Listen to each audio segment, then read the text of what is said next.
Ruby Frankie did a podcast on how to protect children, and we're going to talk about that today.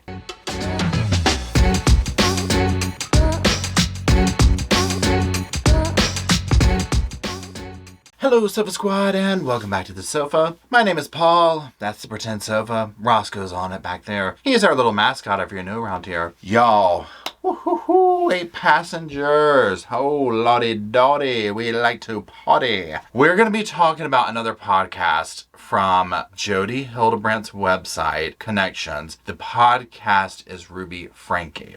Here's the deal, y'all. Full transparency, full trigger warning. The beginning of her podcast, she is talking about the whole basis, like the lesson that she's trying to integrate in here, because her and Jody, they're all about that, is the show and tell thing that she did when she was a kid. It involves animals, and it involves like one of them probably having something bad done to it eventually by another animal, but it doesn't go into graphic detail. But when I was listening to it, because you already know we're animal lovers over here, right? When I was listening to it, I was like in shock, number one, which is why immediately I was like, oh, please, we are going to talk about this. Number one, the fact that she even thought to put this up there, but it just kind of made me like anxious or whatever. That being said, there's no graphic detail, none of that. I cut some of the other parts out, but just trigger warning. Okay, just know this. Okay, maybe this isn't for you. Okay, and I get that. Right? But what we're going to be doing is we're going to be reviewing clips of the podcast and talking about it.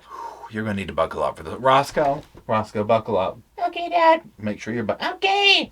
He gets upset when I nag him. All right, so that's what we're going to do. Now, look, if you want to follow me on the old gram, on the old Insta, go on. It's on the screen. Links in the bio or whatever you say. However you say it, it's down there. Roscoe carries it on his back. Okay, I'm really not anything over there. I'm kind of boring, to be honest. But Roscoe's over there. He makes appearances, and he makes it worthwhile. Let's start with that first clip. Hello, everyone. I am your host, Ruby Frankie. Welcome to another episode of the Connexions podcast, where we help you create joy in your life and relationships. Start your training today at connexionsclassroom.com. You can also follow us on Facebook and Instagram at Connexions Coaching, or join our private Facebook group, Moms of Truth with Jody and Ruby. Yeah, I'm sorry, that music's banging as far as I'm concerned. I'm surprised it ain't gone viral on TikTok yet. The only reason I wanted to put that is so that we're laying the foundation for the video, okay? Because when I first listened to it, in my mind, I was like, oh, it's Jody. And then when I listened to it again, I was like, this is Ruby? And then I could hear her voice more when she said that. So anyways, laying the foundation, it's Ruby, let's roll tape. When I was in 3rd grade, I had a yellow lab, and her name was Sunny. And Sunny was a really, rambunctious dog. She was a puppy at that time. And we at school had a show and tell. And at the end of the year, because so many children wanted to bring their animals for show and tell, the teachers put a stop to it and said, okay, here's the deal. If you want to bring an animal for show and tell, you need to wait till the end of the year. In May, it'll be really nice outside, and you can bring your animal, and we'll have a show and tell outside. Okay, so this is the basis of what's going on. So many children wanted to bring pets. They had to wait till the end of the year. Now, I'm going back, and I can remember show and tell. And I can remember people wanted to bring pets. Like in our situation, you couldn't. But just keep this in mind in the back of your head as we watch, and we'll talk about it also. And when we get to like the part where we just kind of converse, do we think this really happened? You know what I'm saying? Like, you have to ask yourself that with all this. Do we think this even happened? Let's continue. When show and tell came, I told my teacher, I'm going to go get my dog. And she knew I lived right there. She's like, okay. So I went and I got my dog, and there was a lineup of animals. And this, I don't know if the teachers realized that what they were trying to mitigate through the school year was actually a circus show at the end of the year. They probably thought, was this worth mitigating, because this doesn't feel like it was any easier. Again, building the foundation. So everybody brought a pet. Everybody wants to hang out. It's out of control. Also listen to the 10-cent word she uses. Okay, her diagnosing, mitigate. It's just like she picks up on these words and just goes with them, right? It's like, that thing where you do like word of the day. Can you imagine what their house is like? Where she just would pick a word of the day and absolutely assault you with it all day long for any reason. And I brought my dog, and someone brought their rabbit. Yeah. Can you see where this is going? Okay, y'all, this right here, even now, me listening to it and knowing how it plays out, you know what I'm saying? Like on that level, it's still, y'all, it just, that's what it does. Makes me lock up, right? You know, fight or flight or something up in here. So this is like the anxiety inducing part of this. Now, it's not the whole podcast that we're listening to, but it's just her little lesson. So just know that. Here we go. And I went over to my backyard gate and I opened it up. Well, I was disconnected because I wasn't thinking through of how my dog let loose was going to affect all of the other animals on the play yard. If I was thoughtful and if I was connected and if I was thinking ahead, I would have put a leash on the dog. Disconnected, thoughtful. What other 10-cent words? Here's the other part I'm getting to. I don't know how old she is off the top of my head. I'm having a hard time believing this at this point. Especially what we're going to find out in a minute, where I was like, what? This was going on the whole time? Because I'm just like, they just let you walk over to your house? But now also I think of my primary school that I went to, and there was a kid that had a house. Actually, I can just, her story made me think of this person, where they could literally walk out of their house, and it was like, almost like you were like, did your parents like live on the school property or something? You know, so I'm not negating that could happen. And so I guess this is believable, but it's something that just seems so bizarre about it that they would just haphazardly let this happen in today's world that we live in, or, you know, whenever she was this age. Because I assume she's younger than me, but I could be wrong. Anyways, let's keep going. And I think looking back, I'm also thinking the teachers were probably disconnected because either they didn't give me instruction, or they did give me instruction and I wasn't paying attention, which is another outcome of disconnect. I'm just not listening. Anyway. Oh, my Lord. How many times is she going to say disconnect? In fact, get a tap. Roscoe, get a little piece of chalk out. Every time she says disconnect or distortion, go on and mark up the sofa. Let's keep going. So I go running after the dog, and the dog thinks I'm playing. And so we're doing round and round circles until the dog finds the rabbit. What do you think? What do you think happened? This dog, this was a heyday. It was like, my dog was like, thank you, Ruby. This is the best day of my life. Okay, so this part is like, oh my gosh. Now notice, we're getting ready to get in because it's like, well, what happened? I mean, we can do the math, right? But watch how she kind of squirms out of this. I don't remember what happened. I probably blocked it out, but I do remember being very scared. I remember feeling, oh no, what have I done? I remember feeling, oh shoot, this poor rabbit is going to die.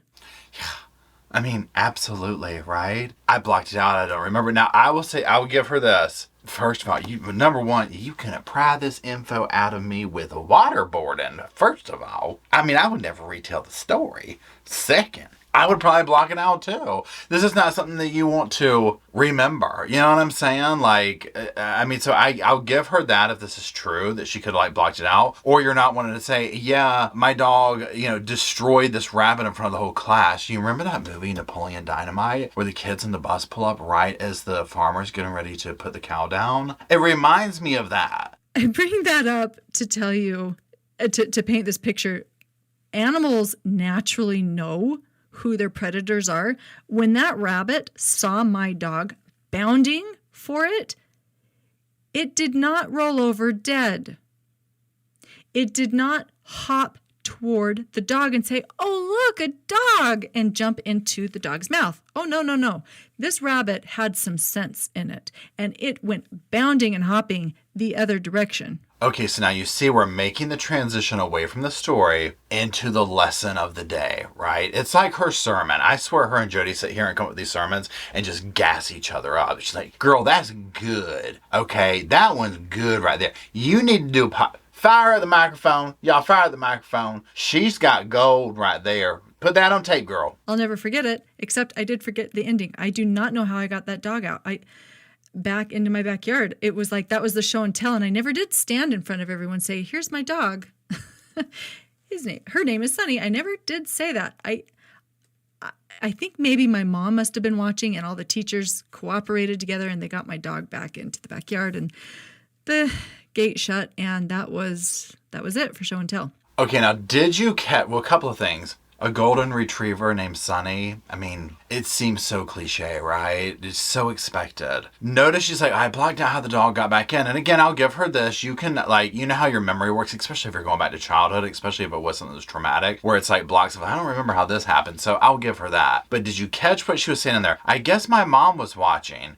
Apparently her mom was home the whole time. So then I'm thinking this, your teachers let you, which apparently her backyard from what she says was basically in the playground, right? Your teachers let you go get the dog for show and tell, which in my world I'm thinking your parents would have known this, the teachers, and your mom didn't like lasso that in to be like, well, let me come out there with you, honey. You know, and maybe she didn't tell her mom. I mean, kids can do crazy stuff, right? It seems so bizarre of a story to me how that would even happen. You know, for this very reason. I mean, just like, no, can you imagine? What if the dog had, and I mean, I was gonna say, what if the dog had bit somebody? You know, and they might be like, oh, well, look, our dog, it wouldn't do that. But I mean, around kids and stuff, I mean, can you imagine? If anybody has dealt with her on some level, can we verify this story? Do we know this is true? Every animal has some form of protection to keep their species surviving. Humans are the only animal that I can think of. If you can think of another animal, I mean, you know, the kiwi in New Zealand is not very protective, and that's why they're very rare. The rare ones get killed off. The animals who don't protect themselves, they get killed off. They go extinct. But the human, as far as I know, is the only creature who actually goes and flirts with their predator. Okay, so now here we go. We're incorporating animals, predators, humans, this whole 9 yards. Now remember, keep this in mind as we're watching this, the irony of the allegations that have come out and what she is talking about here. We flirt with those things and entities and beliefs and attitudes that will kill our soul. Now you might be asking at this point, what are these? Okay, what are all this stuff? Let's get to the meat and potatoes. Lord, Ruby. Do you see where I'm going with this? We as humans go toward pornography. We say, ooh, pornography, and we don't even know we're being ravaged. There is literally like 100 other things I thought she was going to say before that. Literally probably 200. Okay, when she came out with that, I was like, what? That's what you're concerned about? Which, going forward, first of all, let's get this out of the way. Remember, we can't really use that word, so we're going to be going with cornography, you know, those kind of things, as opposed to the word. Secondly, to each their own with their beliefs, right? I get that. I'm not up here to be some, you know, moral judgment about somebody who's against this or for it or whatever, right? It's the context of this case and this person saying it that I have an issue with. Okay, because I'm sitting here and I'm like, why are you worried about that? Your children are escaping from your therapist home duct taped, you know, and this is your concern. This is, you know, whatever. I get the timings off and whatnot. Who knows what was going on behind closed doors while she was even filming this? If a clown drove up, and I asked my kids this, I'm like, I hope they have the right answer. I'm like telling him this, thinking, okay, they'll know what's right? If a clown rolled up in a dark van with all of the windows rolled up, and they slowly rolled down the window, and they're scooting at like, you know, a half a mile an hour, and they're like, hey, kid, I got some candy for you.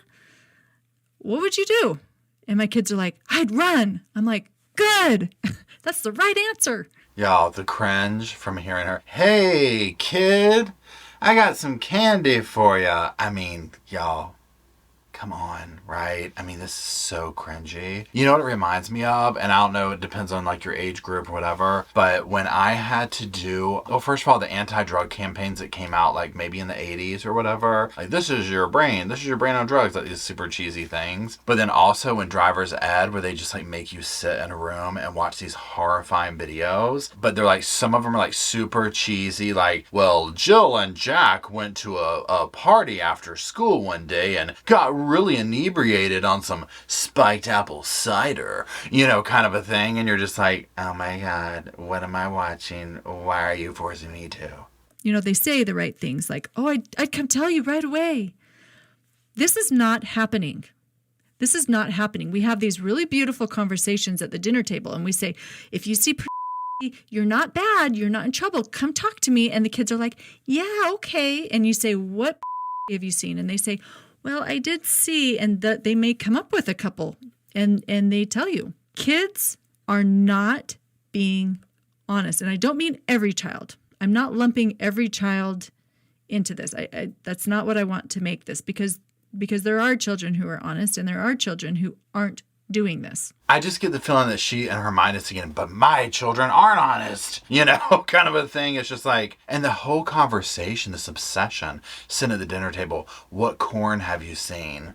And again, what also makes me wonder is, what do they label as corn? Because what we might be thinking, like just run of the mill, where we don't subscribe to maybe their particular religious beliefs or their personal beliefs or whatever. We might, like, I'm thinking of like something hardcore that's like behind the counter at a gas station magazine kind of a thing. You know what I'm saying? She might be talking about, a soap opera, which, let's be honest, okay? Can we be honest? Those things are saucy these days. Point blank damn period, okay? But you get where I'm going. Like, I think her threshold is like way different, but also what it makes me wonder, and again, this is speculation. I do not know this. This is just me going off over here. You know how like all the men are always like separated from the family and they're told you're pigs and you're this and you're that and blah, blah, blah. And the guy's like, you can't even do a double take.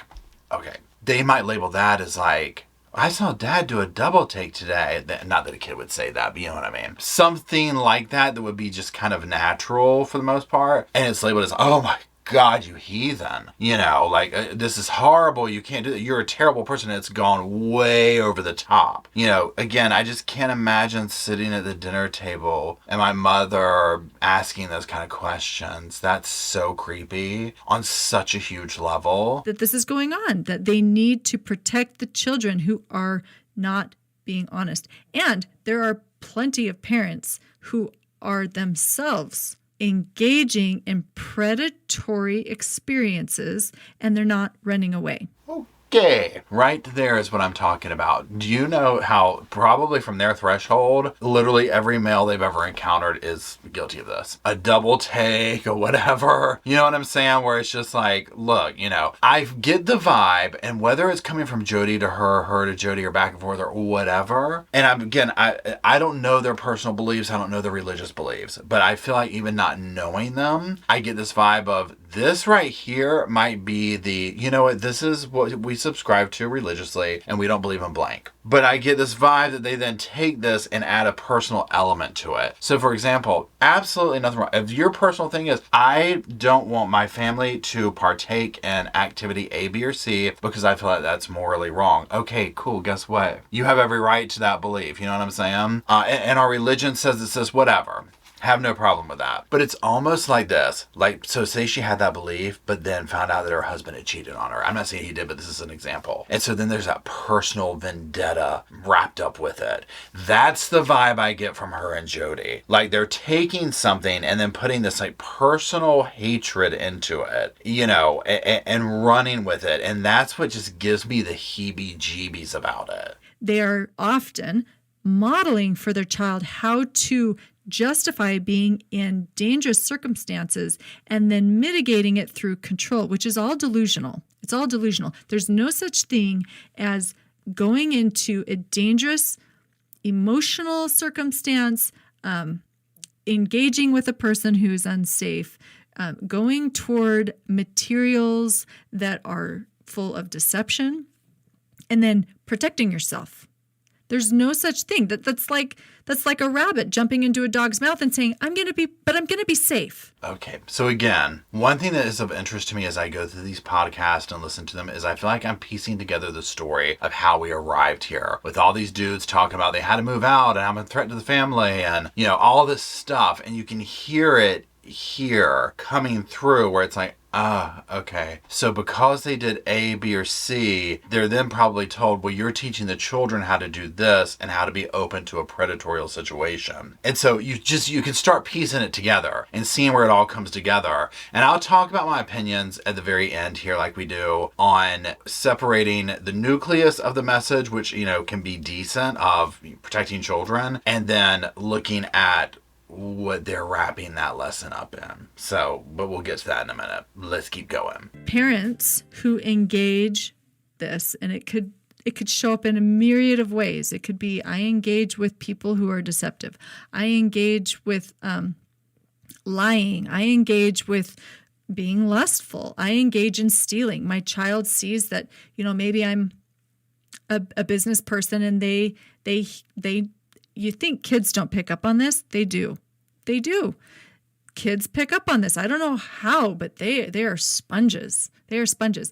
They know when dad's being dishonest. Now, she will use mom as other examples, the word mom. So don't think that just because she said dad, but it is of interest. But she does give equal opportunity to both mother and father along the way in here. She's like, I don't know how they pick up on this. One thing I think, and I'll forget this thought, so I'll say it now. One thing that I think is so prevalent with her and Jody is seems to be this belief. And again, I don't know them. This is just me, thinking out loud, projecting onto them, whatever. I don't know, whatever you want to call it.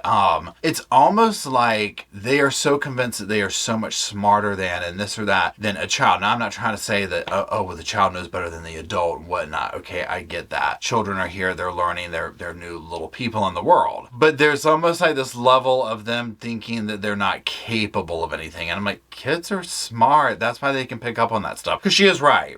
Kids are very perceptive, right? And I think maybe as adults, we forget that, where it's like, whatever the case is, like, whether you cuss in front of them and they say it at school or whatever the case may be that she's trying to cite here. But it's almost like they're surprised that kids can think on their own. And it's just like, well, yeah, honey, what'd you think? You're not the smartest person in the world, Ruby. And that's the vibe that I get, where there's just this level, they're just kids. They're meant to, listen to Jody, you can pick them up and move them around at that age. And I'm like, okay, granted, I get the adult needs to be in charge, but yikes.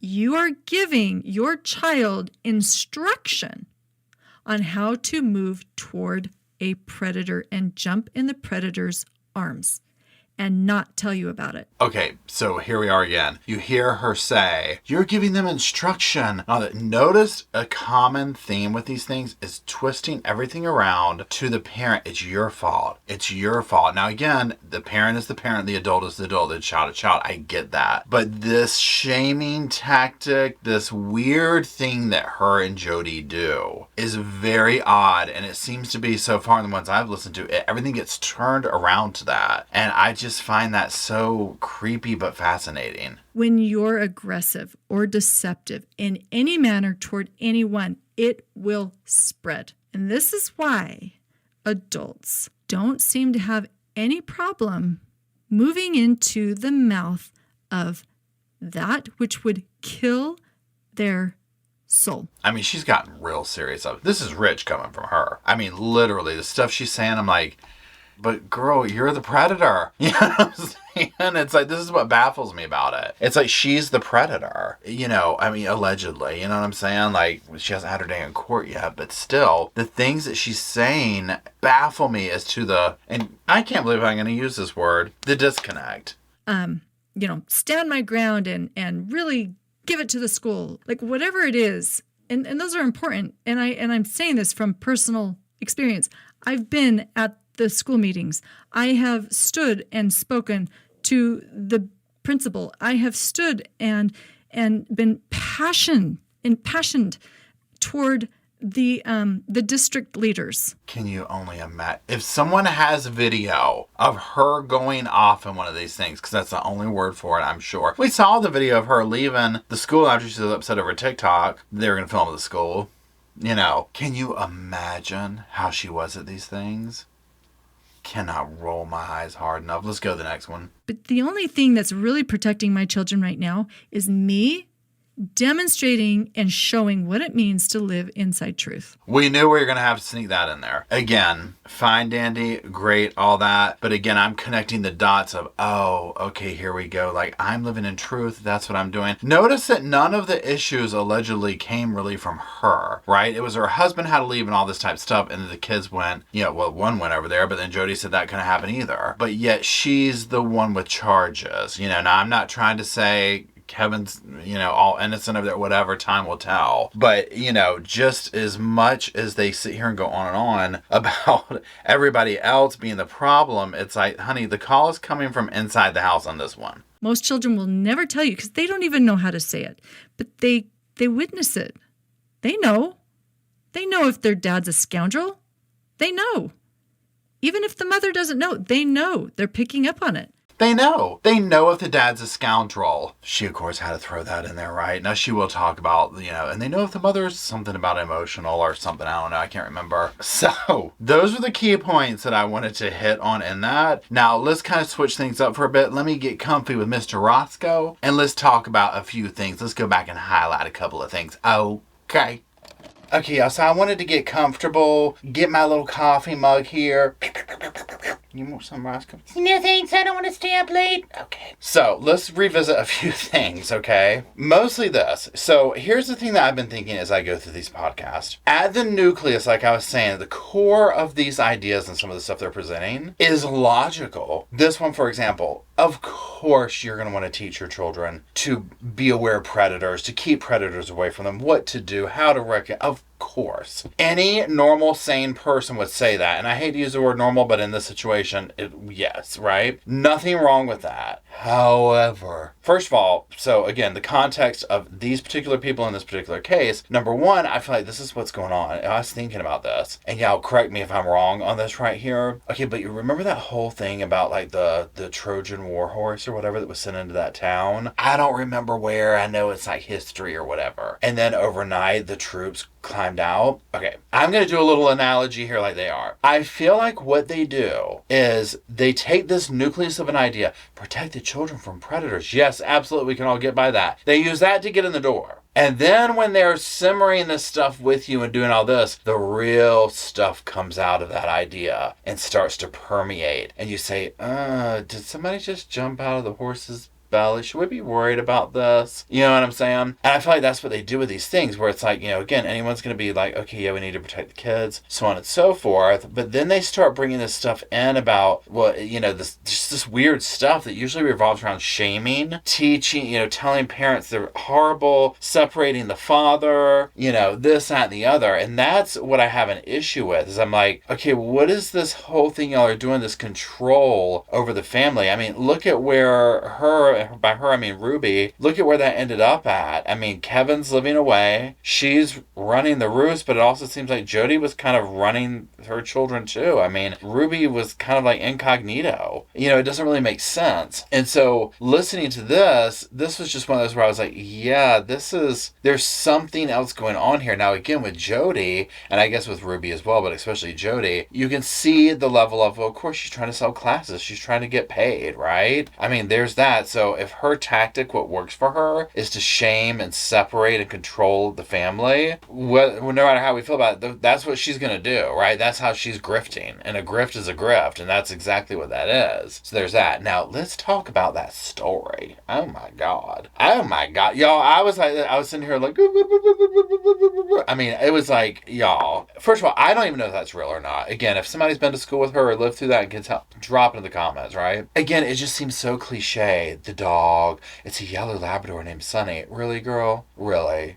Okay. Then the trick-or-treat thing, or trick-or-treat, show and tell, same thing, oh my, it was Lord. I'm like, your mom's at home, but you just go over and get the dog and bring it over? Like, what was the vibe? How did she not realize that, if that's even true? And then, yeah, I'm sure your dog took the rabbit out. I can only fathom. That's absolutely horrible. Think of the other child whose rabbit that was. I mean, I can't with that. And again, the whole thing of the dog was disassociated and all this. It's like, what are you talking about? You know what I mean? Like, it's literally to that level where it's like, what are you talking about? Imagine the stuff that they would talk about, like, before this all happened. Imagine dinner at Ruby and Kevin's house at the dinner table with the things she would spout out. Wherever she was at in her mental roller coaster, is where that dinner was going to be at. You know what I'm saying? So she was in her let me be abusive, that's where it was going to be. I'll bet you they ran screaming from that house, and not talking about Jody's, but Ruby's, figuratively and literal, when they could just get out of there, right? Who wouldn't? We've seen the videos. Kids do not look happy in there at all. all on these 8-passenger videos and stuff. Quite the opposite. So I could go on and on. Let me know what you think. If you're able to listen to the whole podcast thing, I mean, what are your thoughts on it? Do you think that even happened? Do you think it's real? I personally don't, but, who knows? It could be. So anyway, I hope everybody's doing well. If you're still watching, I